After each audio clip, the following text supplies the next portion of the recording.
और अभी मैंने बोला कि भाई सुनामी, तो एप्पल सुनामी बोल देना बस दिखने वाली है। सो एक दो क्वेश्चन आए थे मेरे पास। वानी है, वानी केरला से है, वो हमारे वेबनार्स में आती रही हैं, तो उन्होंने क्वेश्चन एक दो पूछे थे। तो एक तो उन्होंने पूछा था कि ओईएस में जो नेशनैलिटी है वो डालते हैं हम लोग, सब लोग, ठीक है ना? तो डेफिनेटली जो जो भी आपकी नेशनैलिटी वही डालनी, आप कहीं पे भी रहो।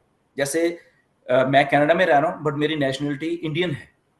इंडिया मतलब मेरे पासपोर्ट पे मेरी नेशनैलिटी इंडियन ही है अभी भी, मैंने चेंज नहीं की है। तो मैंने इंडिया लिखा हुआ है, नेशनैलिटी मेरी इंडियन है, तो मैंने ओईएस के बैकहाउस में इंडियन ही लिखी हुई है। आप कहीं पे भी रहो, कोई समस्या नहीं उसकी। तो पहली बात तो ये है। तो इसमें उन्होंने ये पूछा कि those who live abroad like country of resident UAE Qatar, तो अगर वो कहीं पे भी रह रहे हैं, जैसे मैंने बोला मैं कनाडा में रह रहा हूँ बट मेरे पासपोर्ट पे मेरी नेशनैलिटी अभी भी मैंने सरेंडर नहीं किया, मैं इंडियन ही हूँ, इंडियन नेशनल। तो ऐसे आप यूएई में, कतर में, कहीं पे भी रहो, कहीं पे भी दुनिया के कोने में रहो, आपकी नेशनैलिटी अगर आपने चेंज नहीं कराई है तो आप इंडियन ही लिखोगे। ओके, क्लियर है उसमें? ठीक है, ओके। और उसके बाद अगर उन्होंने वही पूछा कि अगर वही आदमी वापस इंडिया आ जाता है तो ये है वो है, तो वो लिखें। तो बात वही है कि नेशनैलिटी एक ही रहती है हमेशा, या आप उधर के रहोगे या उधर के रहोगे। ओके, तो इसलिए अगर वापस आप इंडिया, तो चेंज करने की जरूरत नहीं है। अगर मैं इंडिया में हूँ या मैं इंडिया में है तो मुझे भी नेशनैलिटी चेंज करने की जरूरत ही नहीं है। तो ऑथेंटिक जो है, दैट मीन्स जो डॉक्यूमेंट्स जो हैं उसके ऊपर क्या है।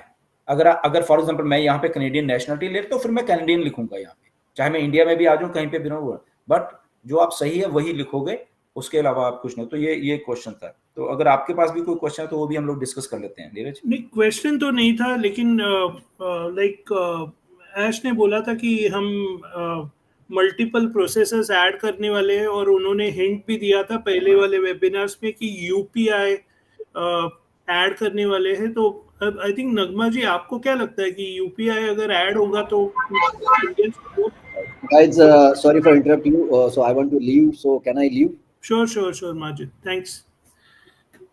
I'll see you on next Sunday with good news. Okay.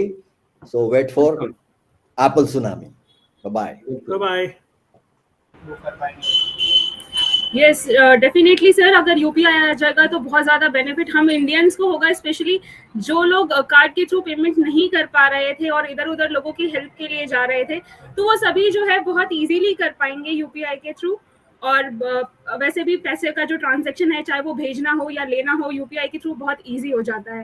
और अभी रिसेंटली एक न्यूज़ भी आई है एनपीआई को लेकर, तो वो पॉजिटिव न्यूज़ है हम लोगों के लिए भी, देखा जाए तो उसका भी बेनिफिट मिल सकता है डेफिनेटली आने वाले टाइम में।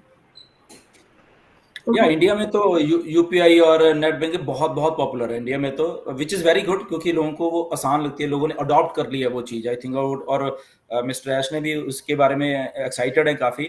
एक बार हमारी भी बात हुई, मैंने भी कुछ सजेस्ट किया था उनको, इवन के मैंने तो आपका जो डिजिटल रुपए आ रहा है, रुपए, उनके बारे में भी मैंने उनको बताया कि ये इंडिया में काफ़ी डिजिटलाइजेशन हो रही है ये वाली चीज़ की, तो आप इसके ऊपर भी गौर करिए। तो आई थिंक मे बी उन्होंने तब बोले okay we are looking so many options in India, right? Maybe यूपे भी, ये वाली भी यूपीआई भी हो, नेट बैंकिंग तो हो ही हो, मे बी ये डिजिटल जो रूप है शायद ये भी हो, क्योंकि मैंने उनको फिर सारा वो उसका सिस्टम, सारा वीडियोस कुछ थी, तो वो मैंने सारी उनको भेजी ताकि उनके दिमाग में कुछ आ सके, ताकि कुछ अच्छा हो सके।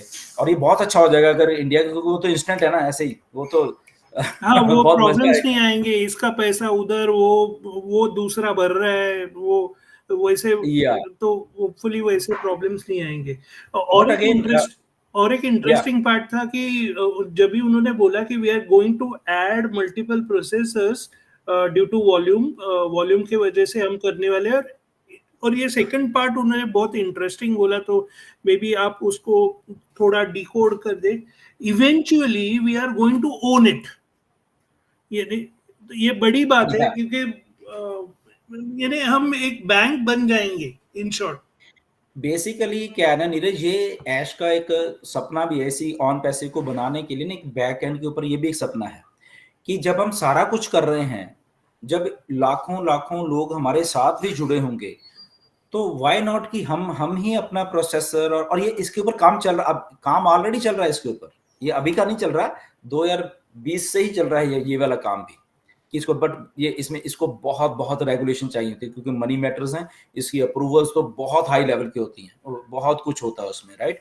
एंड तो वो भी साथ में चले, तो जब eventually we will be the processor, तो मुझे ऐसा लगता है कि ये जो बात बैक एंड के ऊपर चल रही है 2020 से चल रही है, तो ये जो मल्टीपल प्रोसेसर्स में मे भी एक प्रोसेसर हमारा भी हो, हमें शायद नहीं मालूम होगा, बट मे भी हो सकता है इस मल्टीपल में वो भी साथ में टेस्टिंग हो रहा हो, राइट। और ना जाने किस दिन आके वो सारे उड़ जाएंगे, फिर ये हम ही रह जाएंगे, ओके, जब टेस्ट हो रहा है डेफिनेटली, राइट, क्योंकि उसको भी फिर मल्टीपल लोकेशंस या मल्टीपल कंट्रीज में देखना है सारा कि कैसे कैसे बिहेव होता है सारा। तो ये ओ बेसिकली जो ओ कॉइन है ना, ये बहुत बड़ी चीज है, ये जस्ट अभी हमारे सामने ही कुछ है, वो कॉइन है ये, बट आप इसका बैक एंड के ऊपर देखोगे 2-3 चीजें बहुत अच्छी हो रही हैं ऑन पैसिव में, इसका बैक एंड के ऊपर बहुत बड़ा काम हो रहा है। सबसे एक तो ओ कॉइन के हो ही रहा है, वो तो कुछ और है असल में, अब बताएंगे मिस्टर ऐश आपको आगे।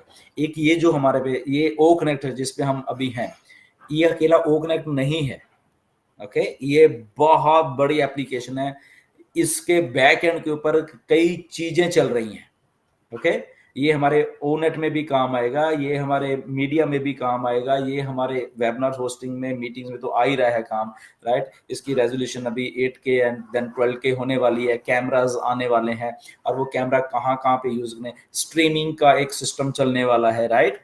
ज्यादा नहीं मैं बताऊंगा, बट ये चीज किसी को रिप्लेस करने वाली है, बहुत बड़ी चीज को रिप्लेस करने वाली है ये वाली चीज, मैं इतना ही कहूंगा।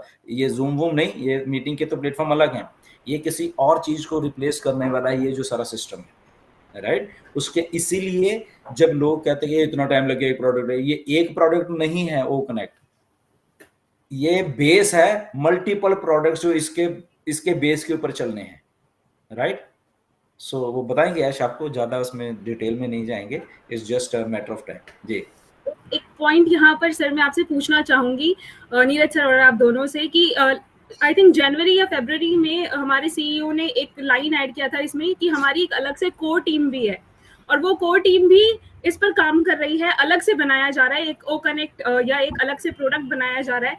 तो फिर वो क्या रहने वाला है, वो बिल्कुल इससे डिफरेंट आगे चल के हम वही देखेंगे, या यही वाला ओ कनेक्ट अपग्रेड होगा, अपडेट होगा, वो किस तरीके से रहेगा? देखो, जब मिस्टर ऐश मुबारक की जीनियस आदमी कहते हैं ना हम लोग, राइट, जीनियस, जो जीनियस होते हैं ना, तो उनका दिमाग भी वैसे ही चल रहा होता है, राइट। अभी क्योंकि मैं काफी कनेक्टेड रहा हूँ ऐश के साथ, उनका जो जब वो बात करते हैं, मैंने शायद पहले भी बहुत बार कि जब वो बात कर रहे होते हैं आपसे डायरेक्टली, राइट, पहले तो शुरू मेरे ऊपर से जाते थे बातें, क्योंकि जब वो बात करते थे, राइट, कि वो मतलब कि हम लोग ऐसे बात नहीं करते, राइट, हम लोग एवरेज लोग हैं, बट जब आप जीनियस से, किसी हाई लेवल के आदमी से उस थिंकिंग से बात कर रहे होते हैं, तो आपको धीरे धीरे फिर आप उसमें आते हो कि ओ अच्छा ये चीजें हैं। The thing is that mister Ash को ये प्रोजेक्ट बनाते बनाते ना बहुत सारी चीजों का एहसास हुआ है। अगर मैं कहूँ, ये प्रोजेक्ट ऐसा नहीं था, ये प्रोजेक्ट था